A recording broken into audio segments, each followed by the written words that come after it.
नमस्कार साथियों। क्या आपके भी पेट में गैस बनती है?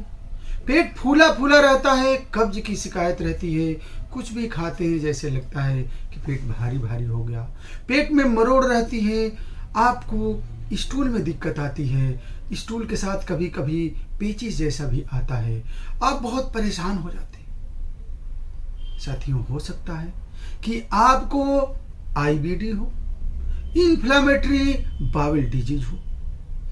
आप इसका बहुत जतन भी कर चुके हैं, आप काफी दिनों से इसके हो सकता परेशान हो, आप इसके लिए तमाम दवाइयां खा खा करके और परेशान हो चुके हैं, लेकिन आपको अस्थायी रूप से इसका समाधान मिल नहीं रहा। और तो और धीरे धीरे धीरे धीरे इसके वजह से आपकी दिनचर्या काफी प्रभावित हो रही है। आपको लोग कहने लगे भाई बहुत दुबले हो रहे हो, क्या बात है?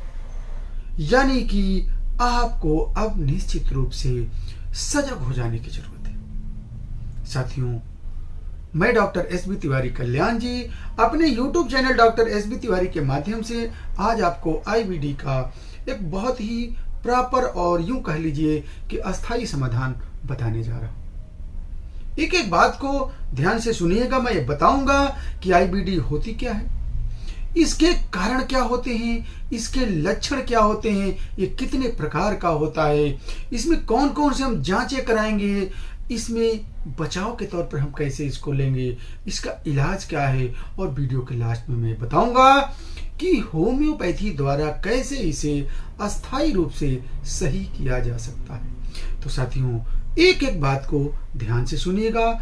आज की जानकारी निश्चित रूप से आपके लिए बहुत ही महत्वपूर्ण है, क्योंकि इस तरह की समस्या चूंकि हमारा खान पान रहन सहन इस तरह से हो गया है कि यूं कह लीजिए कि लगभग हर व्यक्ति थोड़ी बहुत चपेट में आ ही जाता है। तो जानकारी बहुत ही खास है और बहुत ही सरल तरीके से है, इसलिए आपको एक एक बात को ध्यान से सुनना है। साथियों, क्या आप मेरे चैनल पर ही पहली बार आए हैं और ऐसे ही महत्वपूर्ण जानकारियां आप भविष्य में भी पाना चाहते हैं तो चैनल को अभी सब्सक्राइब कर लीजिएगा, आइकन बेल दबा लीजिएगा, और पूरा वीडियो देखने के बाद अगर आपको लगेगा कि नहीं डॉक्टर साहब आपने सचमुच में बहुत ही अच्छा मेहनत किया है और बहुत ही अच्छे तरीके से समझाया है, तो आप वीडियो को लाइक करके और जो है इसे अपने दोस्तों मित्रों को शेयर भी कर दीजिएगा। तो आइए शुरू करते हैं आईबीडी के बारे में महत्वपूर्ण जानकारी। साथियों, आईबीडी यानी इन्फ्लामेटरी बाउल डिजीज, जैसे नाम से ही लग रहा है कि कहीं इन्फ्लामेशन की बात हो रही है, कहीं सूजन की बात हो रही है। जी हाँ साथियों, आपके आंतों की सूजन की मैं बात करूंगा। कभी कभी ऐसा होता है कि हमारे आंतों के जो इंटेस्टाइनल फ्लोरा होती है साथियों, उसमें किसी कारण से सेंसिटिविटी आ जाती है, सूजन आ जाती है। अब सूजन की वजह से होगा क्या कि जब आप खाना खाते हैं, खाना स्टूल के रूप में जब हमारे स्टमक से आंतों में आता है, तो due to swelling, due to sensitivity, there is reaction there. अब आपको उसकी वजह से सेंसिटिविटी होती है, अब पेट में दर्द होने लगा, पेट में मरोड़ होने लगी, और धीरे धीरे वो चीज क्या होता है कि अगर वो इन्फ्लामेशन बहुत दिनों तक रह गया तो उसमें घाव भी बन जाता है, कोलाइटिस भी हो जाती है, यानी तरह तरह के और भी कॉम्प्लिकेशन डेवलप कर जाते हैं। और इसके साथ ही साथ साथियों, अगर हम इसकी बात कर लें इसके कारण की, तो देखिए कारण इसका अगर देखा जाए तो कोई सटीक कारण अंडरस्टूड नहीं है, लेकिन देखा गया है कि अगर आपके परिवार में किसी को इस तरह की समस्या रही है तो जेनेटिकली ये आप में ट्रांसफर हो सकता है, यानी जेनेटिक कारण भी हो सकता है।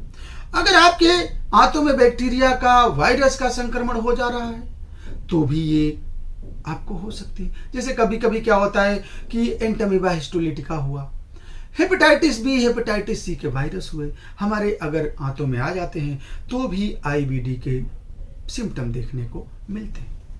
अब हमारा अगर खान पान रहन सहन अनियमित है, हम अपने शरीर को ध्यान नहीं दे रहे हैं, प्रॉपर तरीके से अपने दिनचर्या पर ध्यान नहीं दे रहे हैं, तो भी आईबीडी हो सकता है।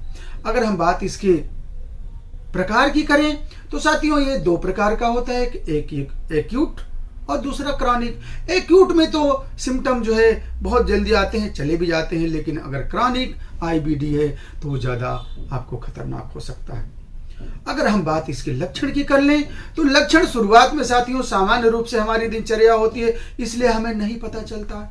कभी कभी छोटे और मोटे पेट में दर्द हुआ, कभी कब्ज की शिकायत हो गई, कभी पेट में डिस्टेंशन हो गया तो हम उसको इग्नोर करते हैं। स्वाभाविक सी बात है, हर आदमी इग्नोर करता है, लेकिन करना नहीं चाहिए, क्योंकि अगर वही इग्नोरेंस अगर धीरे धीरे धीरे धीरे आपके आंतों में इन्फ्लेमेशन पैदा कर दिया तो आपको आईबीडी की प्रॉब्लम हो जाएगी और आगे चल के आपकी समस्या बहुत ही गंभीर हो सकती है। कभी कभी साथियों अगर हम आईबीडी को, इन्फ्लामेटरी बाउल डिजीज को इग्नोर करते गए तो आगे चल करके हमारे आंतों के कैंसर वगैरह तक के लिए भी ये रिस्पॉन्सिबल होता।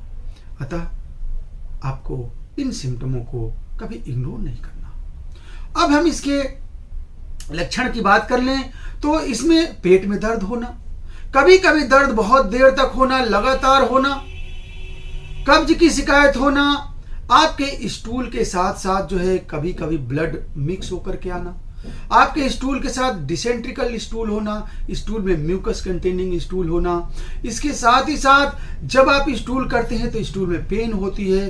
कभी कभी स्थिति जब ज़्यादा गंभीर हो जाती है तो साथियों जैसे ही आपकी आंख खुलती है, यानी जैसे ही सुबह आप उठते हैं और जैसे ही आप बैठे तुरंत आपको मोशन की शिकायत होती है। ये भी एक बहुत ही महत्वपूर्ण लक्षण होता है आईबीडी का। अब हम इसके अगर बचाव की बात कर लें साथियों तो कहा जाता है कि prevention is better than cure. बचाव अगर हम करते हैं किसी भी चीज का, ये यहाँ आईबीडी की ही बात नहीं होती है, किसी भी जगह इसको अप्लाई कर सकते हैं कि जीवन में परहेज, जीवन में आपका जागरूकता ही किसी चीज का बचाव है। तो prevention is better than cure को अगर हम अपनाते हैं, यानी अपना खान पान रहन सहन अगर हम दुरुस्त रखते हैं और आपको हिस्ट्री मिल गई कि हमारे घर में मेरे फादर को, मदर को या ब्लड रिलेटेड किसी को भी अगर इस तरह के सिम्टम हैं तो आपको और भी सजग रहना है। कैसे सजग रहना है? आपको कोई भी जैसे स्पाइसी चीज़ें, तेल मसाले वाली चीज़ें नहीं लेना है। कभी कभी हमारी आदत होती है साथियों क्या कि हम गए मार्केट में, कहीं खुला समोसा, उसमें मक्खियाँ भी बैठी हुई हैं, मिठाई है, मक्खियाँ बैठी हुई हैं, हम हाइजीनिक पॉइंट को ध्यान नहीं रखते हैं और उठा करके खा लेते हैं। सीधे बैक्टीरिया हमारे हाथों में आ जाता है और धीरे धीरे धीरे धीरे वो अपना जगह बना करके, मल्टीप्लिकेशन करके और हमें जो है आईबीडी से ग्रसित करा देता है। तो इसे बचाव बहुत जरूरी है। इसके साथ साथ अब हम आते हैं इसके मुख्य पॉइंट पे, इलाज पे। देखिए साथियों, इलाज की अगर बात कर लें तो आईबीडी एक जो है हमारी लाइफ स्टाइल डिजीज है और इसका अगर इलाज की अगर हम बात करें तो इस इलाज के तौर पे आपको एक बहुत ही स्टेप लेना पड़ेगा खुद को, तब ये ठीक होगा। और खास तौर से अगर हम इसमें एलोपैथिक ट्रीटमेंट करते हैं तो टेम्पोररी रूप से तो कुछ इलाज इससे राहत मिल जाती है, बट अगर आप चाहें कि अस्थायी रूप से हम एलोपैथी द्वारा इसका समाधान करें तो मेरे हिसाब से नहीं हो सकता। ऐसा इसलिए मैं कह रहा हूं कि हम लोग के पास पेशेंट आते हैं, कहते हैं डॉक्टर साहब ये मेरी समस्या थी, मैं ये एंटीबायोटिक खाए, थोड़ा राहत मिल जाती है, लेकिन जैसे मैं छोड़ता हूं मेरी समस्या फिर से हो जाती है।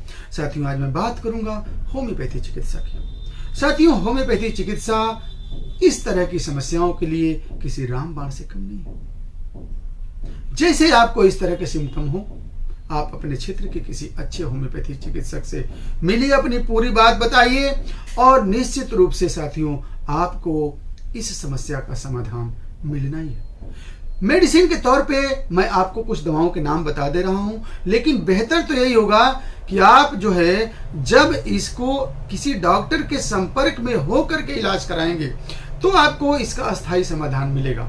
मेडिसिन के तौर पे आप कालीबाइक्रोम, कोलोसिन, मर्कसाल, एलोज, नक्सबोमिका जैसी दवाओं के द्वारा आप इसका समाधान पा सकते हैं। साथियों, हमें उम्मीद है कि आज की जानकारी, चूंकि ये आपकी दिनचर्या को प्रभावित करने वाली समस्या है, महत्वपूर्ण जानकारी आपको मिली होगी और हमें उम्मीद है कि मेरी जानकारी आपको पूरी तरह से संतुष्ट की होगी।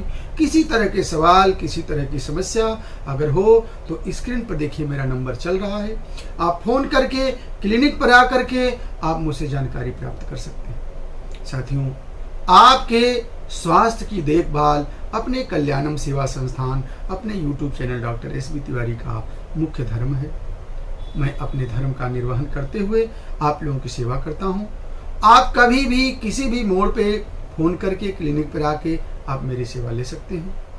आप देखते रहिए यूट्यूब चैनल और पाइए ऐसे ही महत्वपूर्ण जानकारियाँ। बहुत बहुत धन्यवाद। जय हिंद, जय भारत।